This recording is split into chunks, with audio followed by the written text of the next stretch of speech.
பணி பாதுகாப்பு, முறையான ஊதிய உயர்வு உள்ளிட்ட கோரிக்கைகளை வலியுறுத்தி சென்னை எழும்பூர் ராஜரத்ன மைதானம் முன்பு தமிழ்நாடு 108 ஆம்புலன்ஸ் தொழிற்சங்கங்களின் கூட்டமைப்பினர் ஆர்ப்பாட்டத்தில் ஈடுபட்டனர். 30% வருடாந்திர ஊதிய உயர்வு வழங்க வேண்டும், உடனடியாக தீபாவளி போனஸ் வழங்க வேண்டும் என முழக்கமிட்டனர்.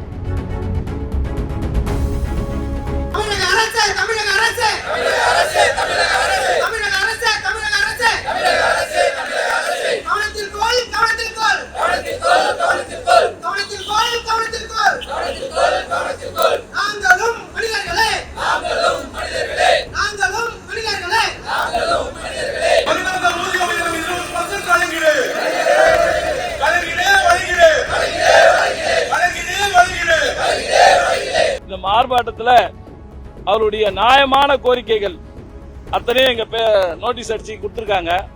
நீங்க நினைக்கலாம் என்ன கூட்டம் கம்மியா இருக்குது, இவங்க எல்லாம் வந்திருக்காங்களேன்னு நினைக்கலாம். இவங்க எல்லாம் வந்து நைட்டு டியூட்டி பார்த்துட்டு வந்தவங்க. இவங்களுக்கு இது விடுமுறை என்பதே இல்லை. கடுமையான சுமையான வேலைகளை செய்துட்டு இருக்காங்க. ஒரு நாளைக்கு 400 கிலோமீட்டர் வரைக்கும் இவங்க பயணிக்கணும். ஒரு நாளைக்கு அவருடைய ஓட்டக்கூடிய வண்டியினுடைய கிலோமீட்டர் 400 கிலோமீட்டர் கடக்கிற அளவுக்கு அவங்களுக்கு பணி சுமை. ஒரு நாளைக்கு சராசரியாக 6 கேசுகளை அவங்க எடுத்துக்கிட்டு போறாங்க. இதுல என்ன விஷயம்னா,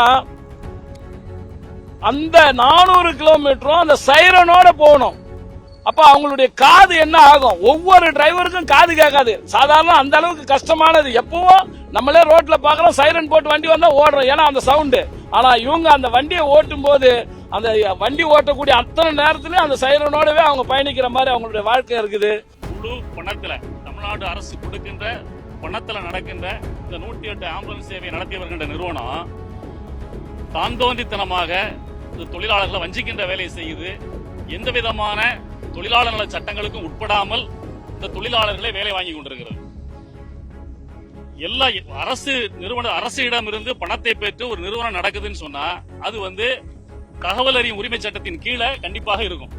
ஆனா இந்த நிறுவனம் தகவல் அறியும் உரிமை சட்டத்தின் கீழே நம்ம வந்து ஏதாவது தகவல் கேட்கறதுக்காக கொடுத்தா எந்த தகவலையும் கொடுப்பதில்லை. அதுல இருந்து நாங்க விலக்கு பெற்று இருக்கிறோம், எங்களுக்கு நாங்க தனியார் நிறுவனம் சொல்லுது.